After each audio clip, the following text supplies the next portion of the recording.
Hi, I'm Rachel, and welcome to my 2024 NaNoWriMo Week 4 vlog. I think I only have limited time, a limited window before construction noise outside will start again, or it might be starting. Let's just, go full speed ahead, which might be the theme of this week. This is a weird week 4 for Nano. In the US, usually Thanksgiving falls somewhere within my week 4 of Nano. My final few days of Nano I call my finale days, and I put in a separate vlog. And usually those days can maybe be a bit of a catch-up, for however behind I am, and this year I've mostly been about a day behind. But that might not work as well with Thanksgiving during that time and me being away from, from home, or from my, personal home in Silver Spring for a lot of that time. So that puts a lot of impetus on, getting my act together this week when I'm going to be home most of the time, other than when I'm at work, which I have to get ready for in a few minutes. But yeah, that's where I am. I feel like I ended the last vlog on a bit of a high note that I hope I can take with me into the writing process this week as I continue to draft and rewrite my fantasy novel. I think one of the major things is my schedule. It's been horrible this year. I haven't been writing at good times. It's been exhausting, and I hope I can find better times to write this week and not distract myself as much. I do have some other stuff I have to do. Well, even for, I'm doing Rebel writing for, book reviews, and I plan to go to one blockbuster movie this week and review that for NaNoWriMo. But I hope overall it'll be a lot more chill of a week, and I can really focus on putting the words to the page. So yeah, that's my plan, and just gonna head to work and afterwards head home and just hopefully start with some of my fantasy writing, going off of the high I had from meeting with my beta reading group yesterday. So this is my impressive low-tech way of dealing with chapter rewrites of late. I have been basically rambling out outliney thoughts to myself about what I want to change above the chapter, and then I do a split screen in Word so that I can see what I wrote about what I want to change above, and then below I can try to actually implement the change in real time. And rambling out these ideas first is a way to hopefully keep myself on track. I keep on trying to actually outline like a good girl to stay on track, but it still takes me forever. And anyway, I don't know, I'm thinking, I use Scrivener. I know Scrivener has all of these, really cool features to make editing really easy and doing it all in one place, but Scrivener is still a bit overwhelming to me. I use it in specific ways, and then otherwise, I guess I'm back to Word and the, relative simplicity of this style of the split screen and just having these two easy parts of the screen together. So yeah, this is my plan with rewrites. I have my rambly new ideas at top, and now I am hoping that implementing them into the actual chapter will be easier. I've kind of been ignoring, the whole idea of online webinar stuff and write-ins, which it seems like NaNoWriMo has outsourced to Dabble this year. But I saw that today's talk event is about entering the endgame, and despite my nano-rebelliousness to the extreme, part of what I'm doing with my novel is entering the endgame and the final few chapters, so this could be relatively useful advice for me as I dive into these final 10 days. I would think that when you're dealing with a character in an ongoing series, that character needs to accomplish something in each book. There needs to be a problem set up and a resolution of that problem, while also showing a change in the character, either growth at the end or a serious problem that pops up that will need to be addressed in the next book.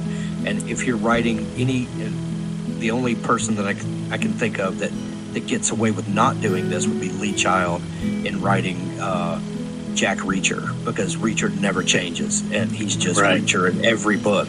Right. To the point that it's a bit of a wink and a nod to the audience that I'm going to subvert every expectation of a series in this. He's in on the joke. But for me, it's determining some big overarching questions that need to be answered and will be answered in part throughout the series, while also smaller opportunities for growth with each book. And if you give the reader a satisfying personal arc in each book, they'll go along for the ride with you for the big questions that need to be answered. Yeah, for sure. But you need to give them something every book that shows that this character is growing or is being set back, and with the promise that those things will be revisited and repaid in subsequent books. Yeah, absolutely. I do, since I asked Paula to describe her story to us, I do want to prompt you again, Paula. You told us it's a superhero novel about the main character being in a dimension that has different rules from his home dimensions. I remember this now. I remember you telling us more about it before. Tell me how his story ends. Tell me how he is at the very end, and then we can kind of backtrack to your climax from there. I'm probably setting a poor precedent in saying, tell us specifically about your story and we'll workshop it live, but hey, we're here. We do what we want.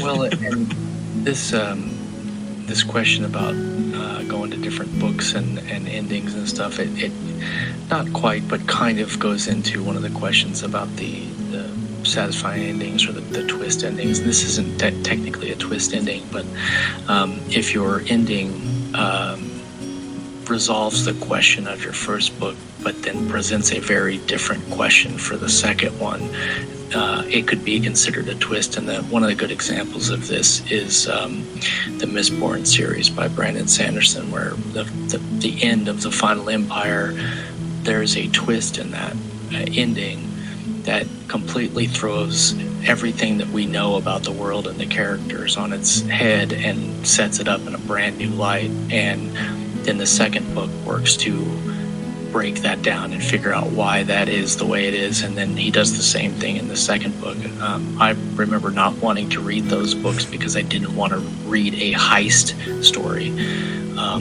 But when I got to the ending of the first Mistborn, I was blown away.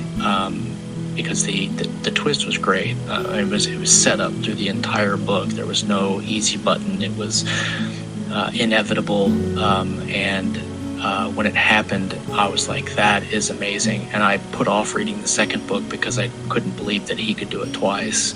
And then when I finished the second book, I was like, but I don't know if I want to go to the third book. I don't know if he can tie this off. And then he did. But some of those kind of twist endings could lead into the events of the second book. You just got to be really careful about how you do that. I've got some other examples of twist endings. We can save that till later if we want to. I just thought that as a series, if you're doing some kind of a twist like that turns the story on its head, that should be one of your main explorations in the sequel. I started Liberation Day by George Saunders. This is a short story collection I acquired and got signed at the National Book Festival, last year in 2023. And the first story, the titular story, it's probably not for me, and that's the one I'm still in the middle of. Because it's, a dystopian story with proper pronouns all the time. It's very, 1984 heavy. And I just don't usually connect with literary fiction writers doing this sort of writing. I just feel like there's too much style and not enough substance for me. I'm not really good with dystopian fiction and the short story form. I need more, room with the story. Although these stories are relatively long, but I am looking forward. Hopefully, I think there's going to be some more realist stories in here too, and I'm hoping to get through them this weekend, and then I will be reporting back on what I think of the entire collection in my reading wrap-up for November video that I'll probably be putting out in December. Good morning! We have reached another weekend of NaNoWriMo. Technically, the final weekend of NaNoWriMo 2024, unless you count next Saturday, which is the 30th. So anyway, I'm going into this weekend trying to really bring the heat to my scrabbling schedule, where I've been about a day behind for most of Nano. This weekend, unlike the last couple of weekends, could be a little better for me. Like 2 weekends ago, I was traveling to Baltimore for my niece's birthday party. 1 weekend ago, I had to do some prep for my beta reading group. I had some other stuff going on, and I still do have things in the back of my head, like, I want to finish books so that I can review them for my Rebel blogging, or, I am going to go see a movie tonight. I will see Gladiator 2, because I thought that'd be fun to write about and geeky, and I, enjoyed the first movie so much when it came out, and I need, my blogging posts for NaNoWriMo as well, and it's, that balancing act between the time to, do that stuff and write the Rebel stuff, and then there's also my novel. So the first thing I'll be doing today is heading to my writing salon, and I will be working on my rewrite of Chapter 6 of my novel. I guess in the best of circumstances, maybe I could finish that rewrite and submit it to the affinity group for December. It'll be, the chapter that I reviewed with them a couple weeks ago on the vlog, but, drastically altered as well, and I'm hoping this one will really go over well. I don't know, I might have to revisit the fact that if I have to rewrite a chapter over and over again, I might have to take a step back, but I do feel optimistic that I'm bringing it into the correct area of, giving my, centering my character in the story and getting through all of, the plot and theme points that go along with that as well. So it's all very daunting, and I think it's going to really behoove me to sit down at the salon, and that'll really help focus me on that process. So that's the goal for now.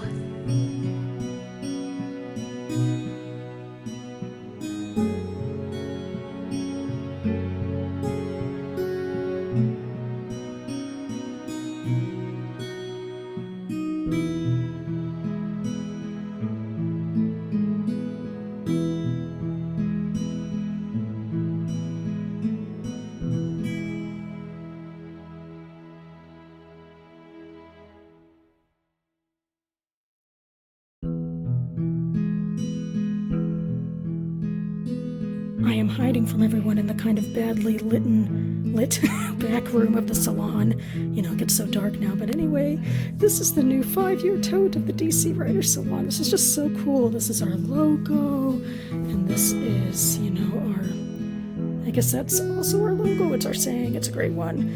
And as we were talking about, our founder does not fuck around. Like, look at this quality. We have, these rings and these thick handles and this red interior, and there's even, a compartment. It's just so cool. I'm so excited to have this. I've been waiting for this for so long.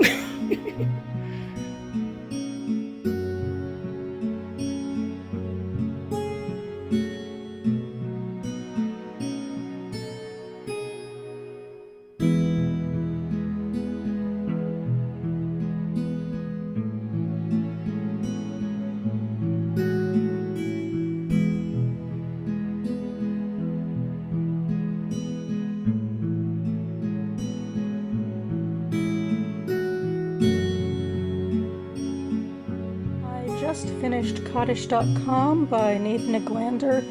A rather quick, slightly humorous, slightly nonsensical book about the Jewish community in a lot of ways, or a man who is part of the modern Orthodox community, although we open with him as a secular man at his father's funeral. And as the only son of his family, he has a religious obligation within Judaism to recite the Kaddish, which is the mourner's prayer for his father, for the next year daily, roughly speaking. And then there's ultimately this thing where he's in conversation with his sister and the rabbi and yada yada about if he can pass on, personally, this, obligation to someone else to ensure that someone says the Kaddish for his father. every day, multiple times even a day, that, he is absolved and his father's, soul will be in a good place. And so, crazily enough, in 1999, if you look at this cover, he goes to the site Kaddish.com and finds a service through a yeshiva in Jerusalem where, people who can't say the Kaddish, maybe because there are no sons or for whatever reason, for past loved ones, can fill out a form and make a donation, and for the next year, one of the yeshiva students will be assigned to say Kaddish for this person, and you fill in some biographical details and yada yada. And anyway, this is our protagonist Larry's big way out of his situation, which he takes, but then shortly after that year is up, he does ultimately decide to return back to the fold and become modern Orthodox. He takes on the name Shuli, and even goes for rabbinic ordination, all of that. He, marries, he has kids, and he teaches in a religious school. And he has this crisis of faith 20 years later based on a relationship with a young boy in one of his classes who recently lost his own father. And it's just an existential crisis that he believes, or comes to believe, that, he has shirked off his duty and his relationship to his father. And he's in crisis of, this is now very important to him again, being a member of the fold and doing his duty the way that his community sees it. And, he has this supernatural belief about his father and the afterlife and his relationship to his father. And so what can he do now, to right this wrong and sort of, mend the rift that he himself created by not, saying Kaddish for the first year, even though, he says it now, but, the first year is the most important in a lot of ways. And so basically it turns into this story where he's tracking down the yeshiva to try to sort of, he makes up, in a way, a sort of religious ritual to basically have that right restored to him. And it goes from there. The yeshiva and the Kaddish.com is not quite what it seems to be from the outset. And in a way, I feel like that's where the story falters. It's most interesting when it's about this man, Larry or Shuli, who, has this journey from faith to secularism back to faith again. And his, personality is very intense on its own. I mean, to the effect that even his own community would say that, this is not really an issue, that, the fact that he came back to the fold and, is living a righteous life now, precludes that, you make mistakes in the past, yada, yada. And so it's an interesting character study in that way. I guess I do feel like just the whole conceit of Kaddish.com and what this, place actually is, it's just, I don't know. I guess I'm struggling with that the most. It's amusing and out there, and I don't know if it's supposed to be criticism, gig economy. I don't think it's supposed to be criticism of modern orthodoxy necessarily, but I guess I'm still coming to terms with what I think the ultimate message is. But I do think it's a really interesting, if maybe exasperating in some ways, character in this story. Good morning. It is now the 25th of November. That's a big way to, hear the clock just ticking down on us here, isn't it? We are at the start of a new work week. I got a fair bit done over the weekend, but not as much as I might have hoped, but still a good dent. I'm feeling positive. The end is in sight. But first, I have to go to work. In fact, I have to dash out of here pretty much immediately. I have an early work day, a lot of stuff going on, like, ugh, I have to deal with this too, but hopefully this means at least I can try to finish a little early. I am going to my writing salon tonight, and I am continuing to be in the middle of rewriting, or near the end, I think, of rewriting chapter 6 of my fantasy novel. We are plugging away at that, and that's what I'll be largely working on. I also have some other Rebel writing to wrap up and that, I'm trundling along with, and certainly plenty more I could do on the novel. I don't think I'm actually going to write the end on this novel this month after all, like with the final chapter and all of that, despite my, NaNoWriMo title on the site. But, all progress is good progress. I'm continuing to go forward, feeling good about where, I am with the story, or, it's a challenge in any circumstance to write a novel, but I feel good that I'm moving forward, and that I think there's some good, exciting stuff in here. It's going to be a project that's going to be with me for a while longer, and I'll be excited to continue on that journey as well.